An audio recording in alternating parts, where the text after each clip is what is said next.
Alright folks, before we begin, this isn't entertainment. If you're hearing this, you're either desperate or damned. I'm broadcasting from the Cedar Ridge Outpost, buried deep in the Smokies, Tennessee's last standing hellhole. My name doesn't matter. What does? The 1,000 rotting corpses clawing at our walls right now. So listen close. This ain't a story. It's a warning. The sun died hours ago. Not the poetic kind of death. The kind where the sky bleeds rust and the air tastes like graves. We're holed up in an old grain silo, reinforced with scrap metal and prayers. Barbed wire coils like snakes under the moonlight. Beyond it, fields of shadows shifting. Not shadows. Them. They move in waves, a tide of broken bones and milky eyes. Remember when this started? News called it the gray flu. Said it was containable. Lies. Saw a mother in Knoxville try to shield her kid from a neighbor until that neighbor tore out her throat with his teeth. Took the kid too. That's the world now. We've got 47 souls left here. Mostly locals. A farmer named Mac lost his wife when Nashville fell. Said she screamed for him to run while a pack dragged her into a Walmart. He carries her wedding ring on a chain. Cuts his palm squeezing it when the memories hit. Then there's Reyes, ex-military. Stumbled here after his unit got overrun near Memphis. Saw a private get ripped in half, intestines used like ropes to strangle her lieutenant. Reyes doesn't sleep, just cleans his machete. Says the blade's got more mercy than the world. Tonight started quiet. Too quiet. Like the calm before a massacre. Then the perimeter alarm shrieked. We scrambled, looked through night vision scopes. At first just stragglers. Shamblers, we call them. Slow, dumb, easy pickings. Mac took him down with headshots from the watchtower. Laughed, said it was like hunting sick deer. But then the ground vibrated. Reyes grabbed my arm. That ain't no straggler, he hissed. Over the ridge they poured. Hundreds. Sprinters, muscles taut, jaws unhinged.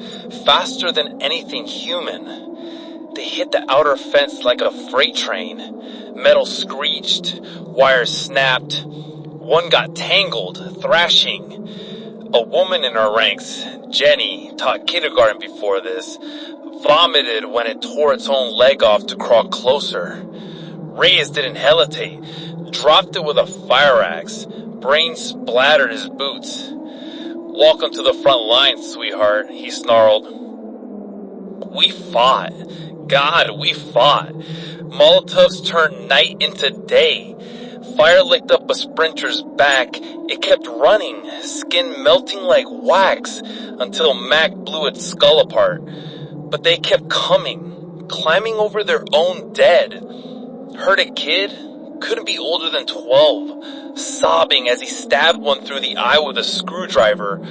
The thing bit his wrist before it dropped. We had to put him down. Reyes did it. Face like stone. The boy whispered thanks first. And now, the inner gate's buckling. Fists pounding.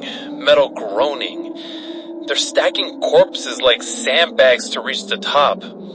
Jenny's on the ramparts, pouring boiling oil. It fries him alive. Smells like burnt pork in hell. But there's more. Always more.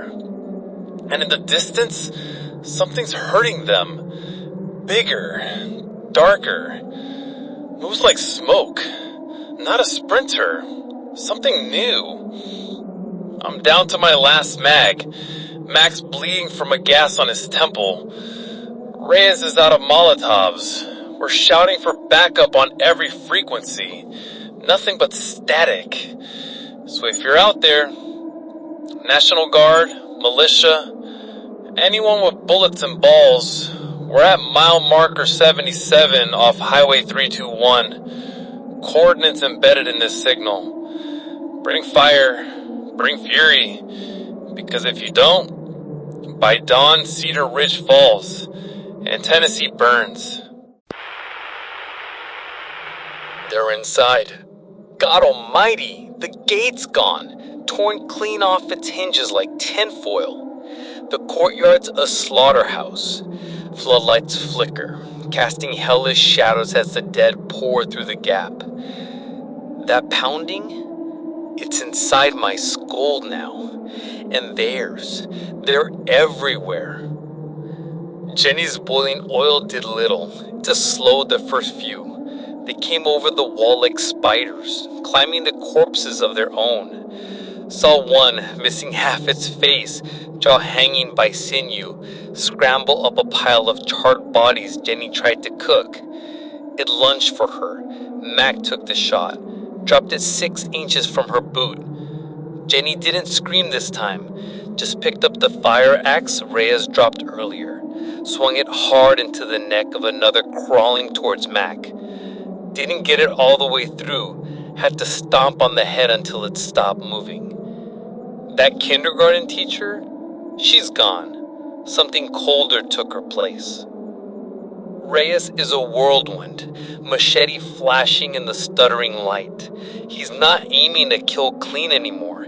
He's dismembering, cutting legs out from under them, taking arms, slowing the tide one mangled limb at a time. Saw him kick a sprinter's knee backwards, snap the bone through its jeans, then cave its temple in with the pommel. Efficient, brutal. But there are too many. They're swarming him. He vanished under a pile of rags and rotting flesh near the generator shed. My heart stopped.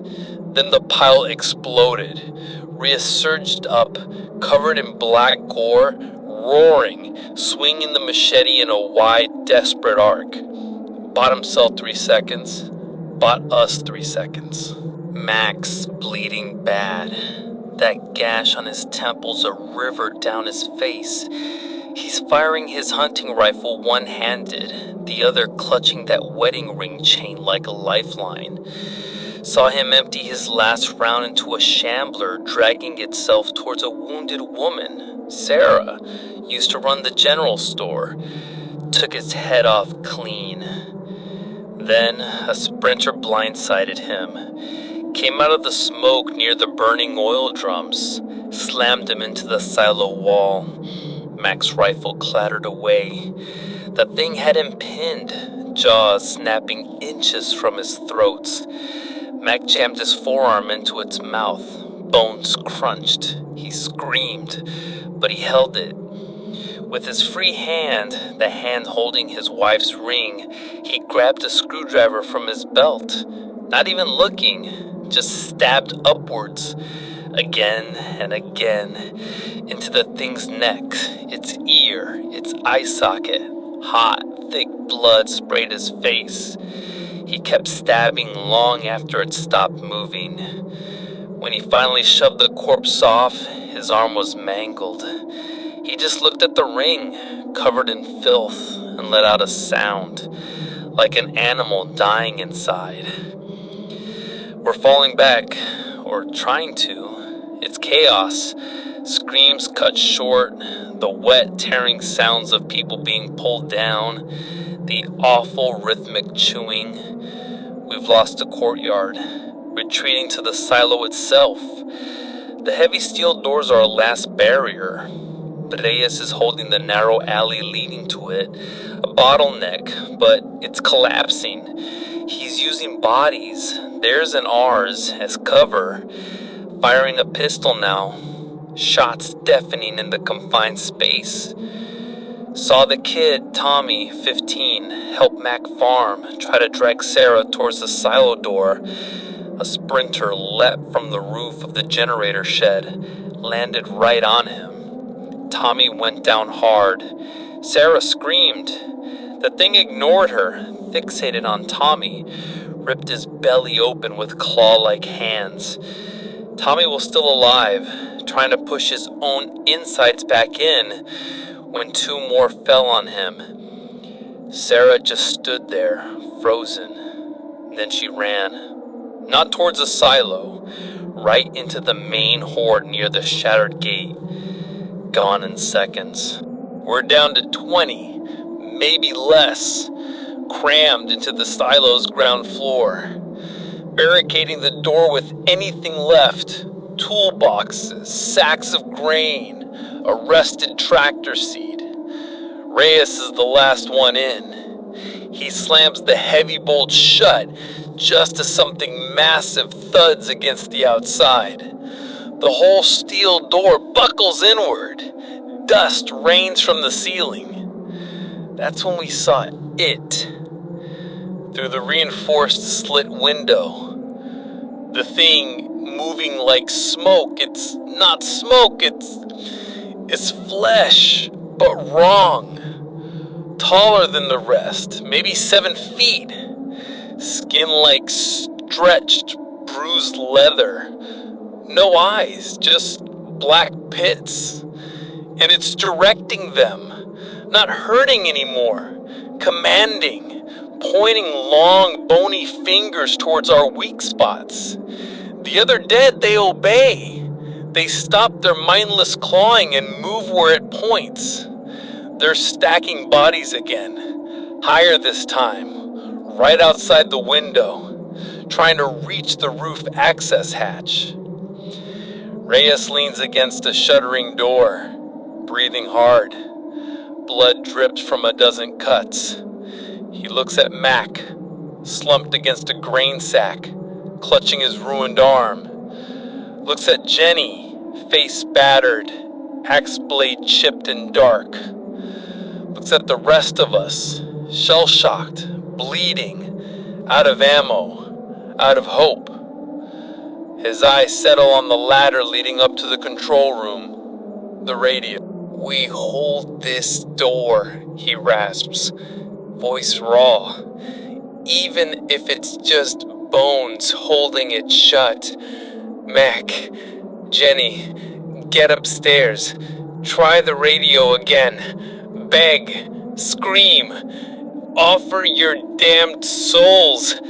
Just get someone here." Mac struggles up. Jenny helps him. They climb. Reyes turns back to the door. Another massive thud. A hinge screams. Reyes braces himself, machete held low. "Come on, you ugly bastards. Let's see what you've got left."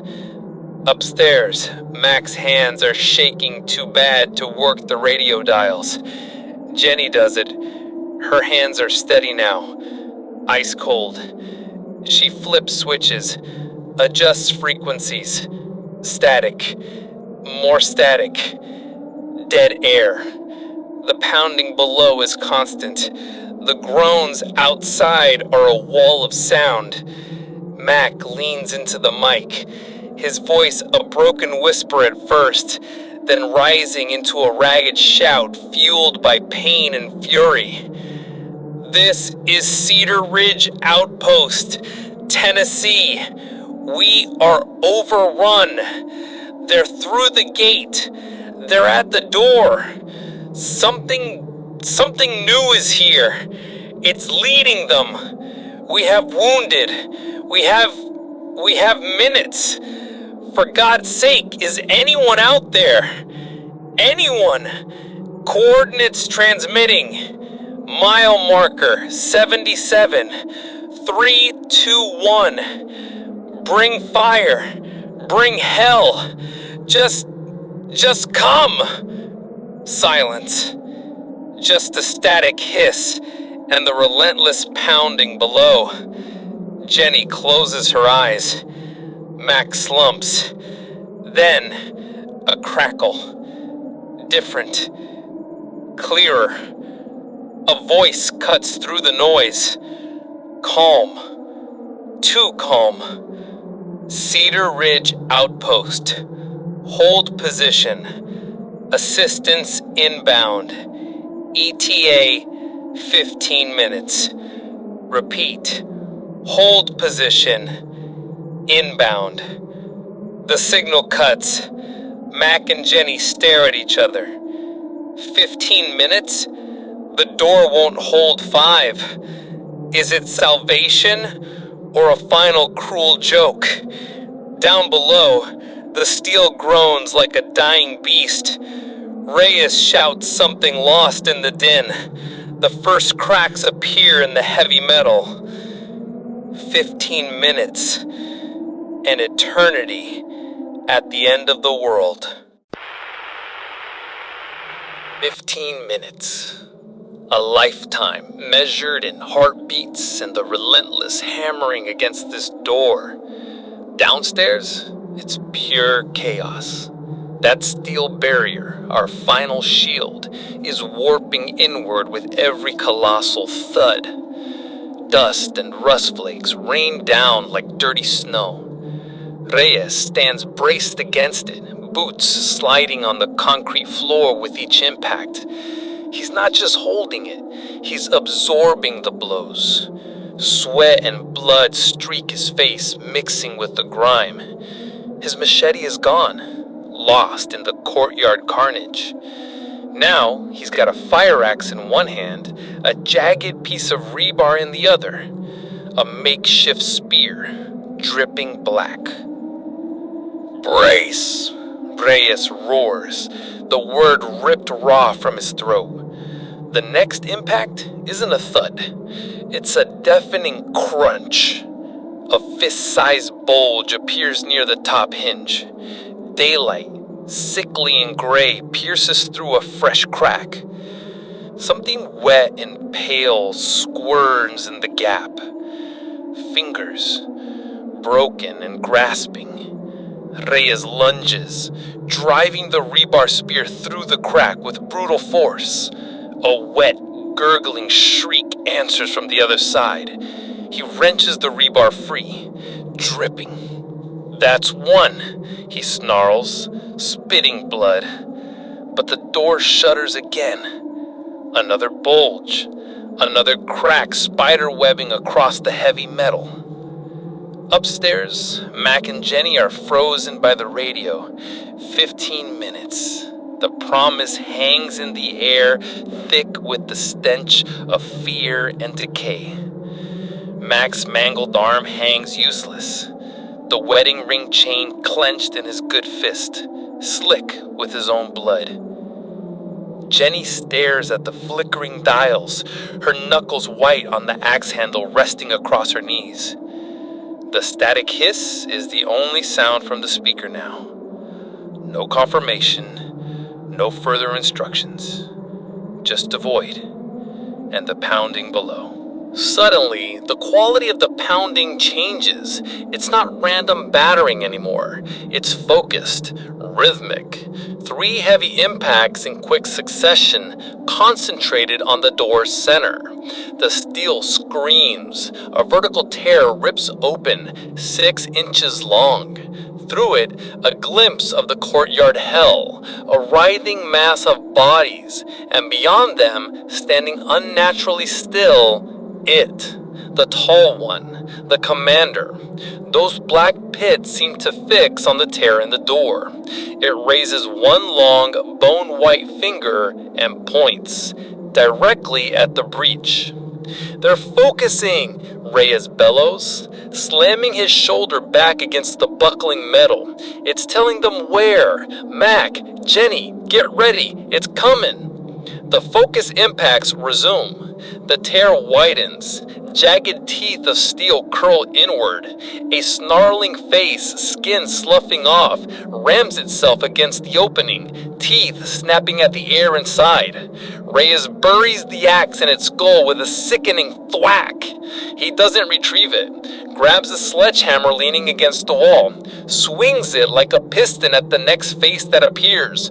Bone crunches, but more hands claw at the edges, prying the tear wider, inch by agonizing inch.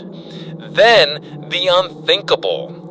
A sprinter, wiry and fast, squirms through the gap, landing in a crouch inside the silo floor.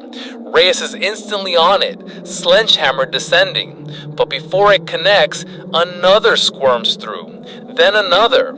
They bypass Reyes, scrambling towards the ladder leading up to the control room, to Mac and Jenny. "No!" Reyes roars, turning to intercept. But the main door chooses that moment to finally, catastrophically fail. With a shriek of sheared metal, the top hinge tears completely free. The massive steel slab crashes inward, pinning Reyes' legs beneath it. He screams, a sound of pure agony and rage. Trapped. The horde surges through the gap like a dam bursting. Upstairs, chaos erupts. The first sprinter hits the top rung. Jenny meets it. She doesn't scream. She doesn't hesitate. She swings the fire axe horizontally with all her strength. It catches the thing under the chin, shearing through jawbone and neck. Its head snaps back, grotesquely attached by threads of sinew. It tumbles backwards, taking the next climber with it. But a third scrambles over them, vaulting onto the platform. Mac, fueled by adrenaline and despair, throws himself at it. He tackles it, his good arm locking around its throat, his body weight driving it backwards towards the edge. They crash against the railing. The railing groans, bends. Mac looks down, sees Reyes pinned, sawing desperately at his trapped leg with a combat knife, surrounded by a closing circle of dead. He sees the sea of rotting faces flooding the silo floor below. He looks at the thing he's grappling with, its milky eyes inches from his, its breath like open graves. He looks at the ring in his fist, his wife's ring. With a roar that tears his throat, Max shoves off the railing, taking the sprinter with him over the edge. They fall, tangled into the seething mass below. Max's last sight is the ring, glinting for a split second in the dusty light before it's swallowed by the darkness and the teeth. A sacrifice. Bought Jenny seconds. Jenny doesn't watch him fall. She's already turning, axe raised, as another clamor reaches the platform. She chops its grasping hand off at the wrist, hacks at its head as it stumbles. But they keep coming. She's driven back towards the radio console, swinging wildly, her breath coming in ragged gasps.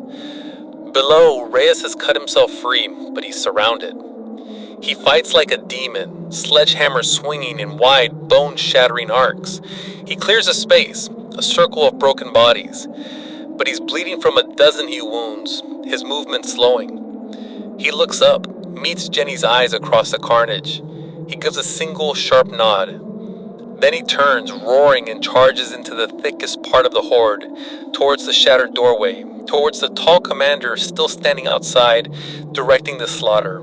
A final suicidal charge to buy her time. Jenny stumbles back against the radio console. Tears streak through the grime on her face, but her eyes are hard, furious. She sees Reyes vanish under a pile of bodies near the doorway. She sees Mac's ring lost forever in the darkness below. She sees a sea of dead climbing the ladder towards her. She grabs a microphone. Her voice, when it comes, isn't a plea. It's a curse, a final broadcast. "This is Jenny Miller, Cedar Ridge Outpost. We are fallen. They're inside. The gate is gone. The silo is lost. Reyes is down. Mac is gone. They're climbing the ladder. Listen to me. The tall one. It's commanding them. It's not mindless. It's smart. It herds. It targets. It used our own dead as ladders. It broke the door by focusing them. If you're coming, know what you face. It's not just teeth. It's strategy. It's..." Her voice cuts off as a decaying hand grabs her ankle. She screams, not in fear, but in pure incandescent rage. She brings the axe down, severing the arm. But another hand grabs her shoulder. She spins, swinging.